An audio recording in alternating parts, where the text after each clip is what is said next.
안녕하십니까. 평생투자 파트너입니다. 오늘은 4월 27일입니다. 오늘도 책 이야기를 좀 잠깐 할 텐데요. 책 이야기 앞서서 오늘 저희는 코덱스 200 ETF를 이제 4차 매수했죠. 사실 그 다른 어떤 그 종목들보다도 시장에 투자하는 것만큼 마음이 편한 건 없는 것 같아요. 시장이 장기적으로 우상향한다라는 믿음이 있기 때문에 주식 투자를 하는 것인데, 그 믿음이 진짜 확실히 있다면 시장이 하락할 때, 특히 지금처럼 PBR 1배를 깬다든지 포워드로 PER도 한 배 아래로 10배 아래로 내려간다라든지 이런 구간에서는 언제든 적립식으로 매수를 해두면 언제든 성공 확률이 꽤 높았던 자리라고 생각을 합니다. 그래서 저희는 코덱스 200을 아주 편한 마음으로 평소보다 조금 더 무겁게 비중을 확대했고, 저희의 평균 단가는 한 3만 7천 원, 뭐 3만 6천 얼마인데요. 뭐 3만 7천 원이라고 보면 될 것 같아요. 근데 뭐 이게 시장이 어떻게 더 빠질지는 알 수는 없습니다. 근데 지금 상황을 이렇게 잘 이렇게 생각해 보면 이런 것 같아요. 뭐냐면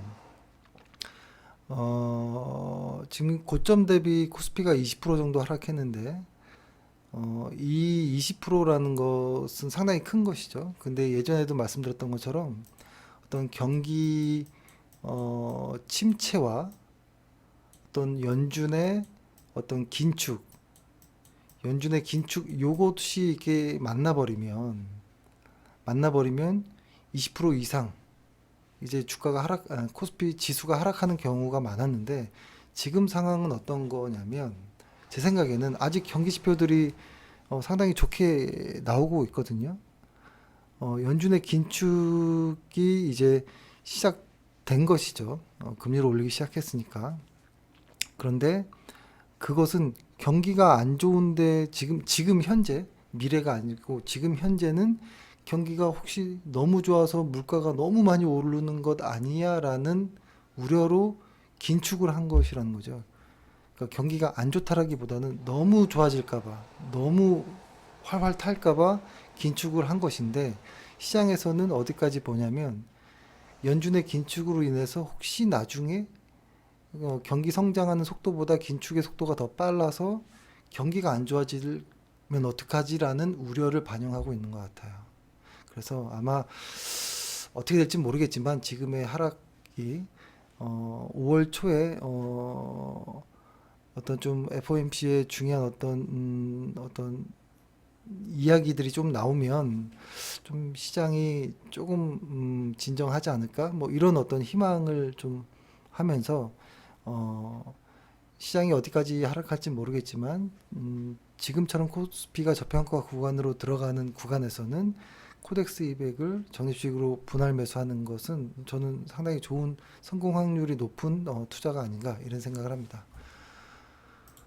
그리고 오늘 사실 제가 카페에다가 그냥 가볍게 어제 오늘 그냥 편하게 윌라 오디오북으로 주식 투자 절대 원칙이라는 어, 이 책을 들었는데요.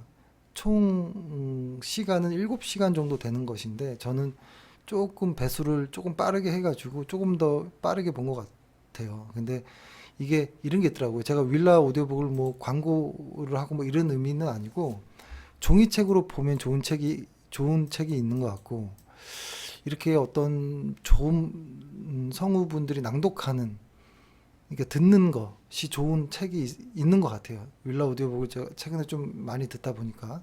근데 이 책은 윌라 오디오북으로 이렇게 천천히 이렇게 상상하면서 듣는 것이 상당히 좋은 것 같다라는 생각을 합니다.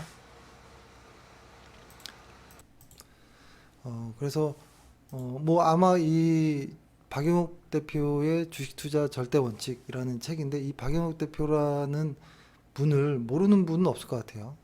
뭐 4,500만 원으로 한 2천억 자산을 만드신 분인데 저는 예전에 이분의 그 이게 목차인데 저는 예전에 이분의 책을 보면 뭔가 좀 이렇게 매력이 좀 없는 듯한 느낌을 받았었어요. 왜냐면 우리가 원하는 PER은 어떻게 해가지고 어떻게 딱 구해야지.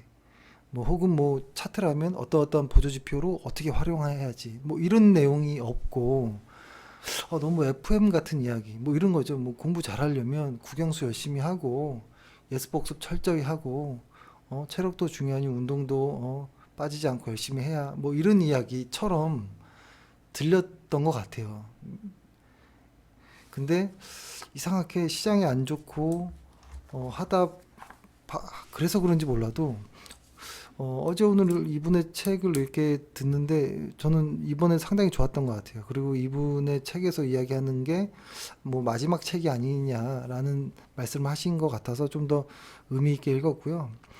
지금에 와서 이렇게 좀 보니까 이 책은 초보들이 읽어도 좋을 것 같은데 저는 주식 경력이 오래된 분들도 다시 한번 좀 읽어보면 좀 많이 반성하는 수 있는 이런 책일 것 같고 이분이 책에서 많이 말씀하시는 내용이 동업이라든지 뭐 동행, 소통, 뭐 기업과 이런 이야기를 많이 이야기하시는데 사실 이게 진짜 중요한 내용이거든요. 그러니까 저희가 사실 기업에 투자하고 같이 동행하고 같이 커가고 수익으로 인한 어떤 수익을 배당을 통해 혹은 주가로 인해 돌려받는 뭐 이런 개념으로 한 것 같진 않고 그냥 트레이딩 매매 같이 하다 보니까 이렇게 큰 부가 안 생기나 이런 생각도 하는데 여기서 저는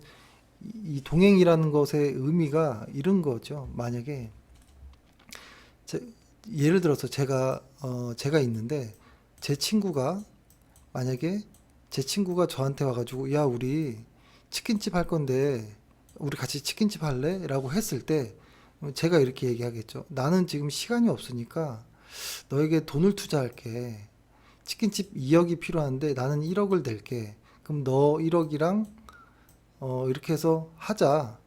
그리고 나머지 너 월급을 제외한 나머지 이익에 대해서는 지분 반반이니까 나누자 50%씩 뭐 이렇게 시작하는 거죠. 근데 이렇게 했을 때 만약에 이 내가 투자한 이 치킨집이 좀 힘들다. 뭔가 매출이 잘 안 나오고 이 치킨집을 열심히 운영했지만 이 사람은 했지만 뭔가 좀 잘 안 돼요. 그럴 때 실제 현실에서는 이 친구한테 전화해 보겠죠. 잘 안 되니? 혹은 찾아가서 내가 도울 일 없냐? 왜 안 될까? 하면서 뭔가 두 팔을 걷고 막 이렇게 도와줄 것 같거든요. 근데 실제 주식 세계에서는 기업이 힘들거나 뭔가 조금 이렇게 좀 안 된다 생각대로 매출이 안 나온다 이럴 때는 그냥 손절해 버리죠, 바로. 그러니까 이게 현실과 주식 시장에서의 차이점인 것 같아요. 근데 이분은 동업하고 같이 동행하는 것, 그리고 소통하는 것, 이런 것들을 실제로 어, 하고 있으신 분이고, 실제로 그거를 통해 큰 부를 이뤘기 때문에, 제가 상상했던 그런 어떤 특별한 어떤 방법이 아니라 좋은 이런 내용들 있잖아요. 이런 이야기를 할 수 있는 분인 것 같아요. 그럴 자격이 있는. 그러니까 여기에서 보면은 뭐 평생 동행할 기업을 찾으면 부와 편안함에 이른다. 뭐 워렌 버핏이 코카콜라를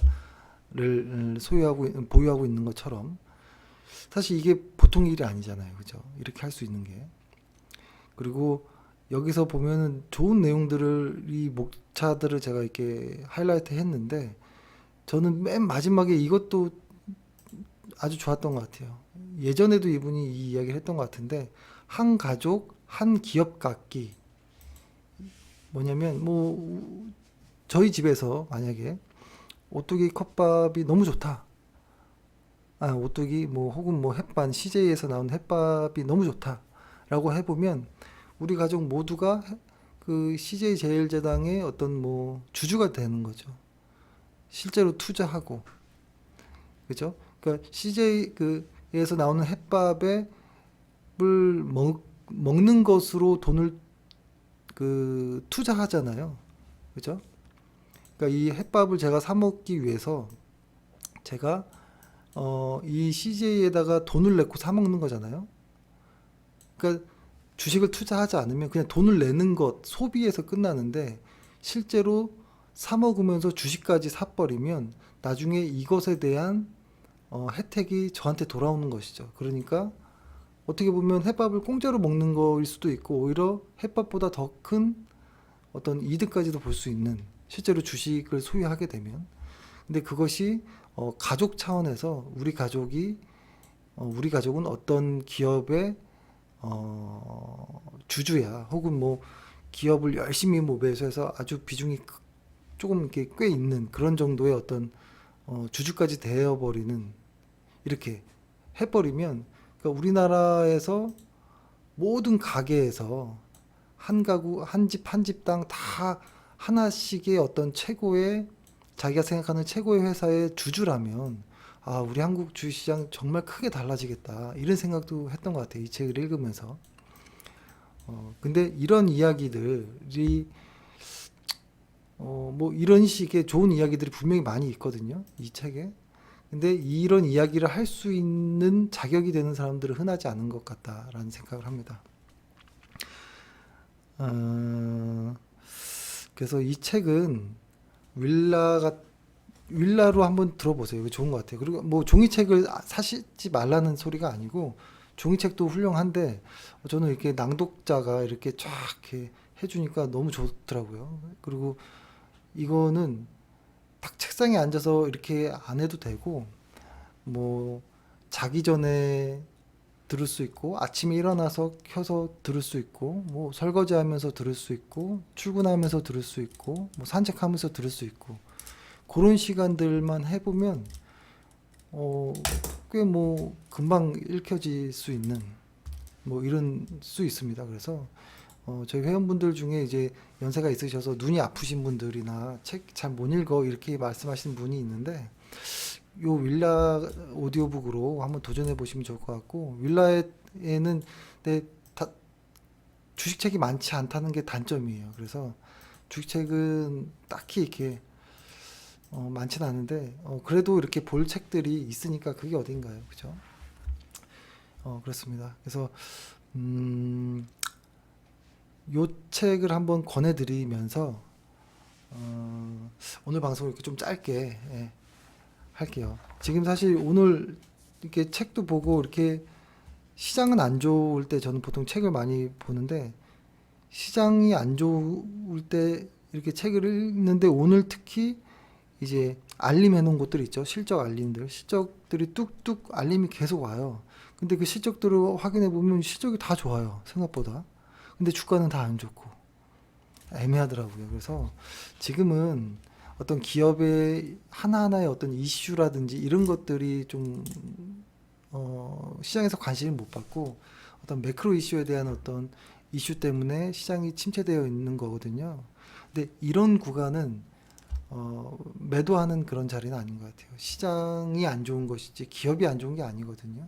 그러니까 기업이 좋은 회사를 보유했다면, 그래서 이럴 때는 오히려 차라리 비중을 확대한다든지, 아니면 그냥 변동성은 시간으로 보낸다든지, 뭐 이렇게 하는 게 어떤가라는 생각을 합니다. 예, 오늘 이렇게 해서 방송 짧게 마치도록 하겠습니다. 예, 감사합니다.